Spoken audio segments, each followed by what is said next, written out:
Через эти жернова прошли почти все башканы. Неугодными были Крайторий Дмитрий Васильевич, Фармузал Михаил Макарович, Влак Ирина Федоровна, Яньогл Валерий Федорович, Гуцул Евгений Александрович. Сегодня ныне действующий башкан. Она также сидит в тюрьме по надуманным обвинениям, проявляя стойкость и гагаузский характер. Евгения Александровна встала в один ряд с нашими отцами-основателями.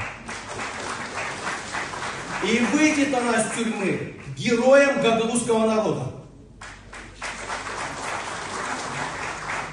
Я не сомневаюсь, если наш народ выберет себе и другого башкана, и уверяю вас, и он будет плохой для них. Почему? Потому что молдавским властям нужен послушный руководитель региона. Чтобы он встречал всех по красной дорожке, кланялся, унижался, присмыкался и никогда не заикался и рот не открывал о судьбе и жизни гагаузского народа.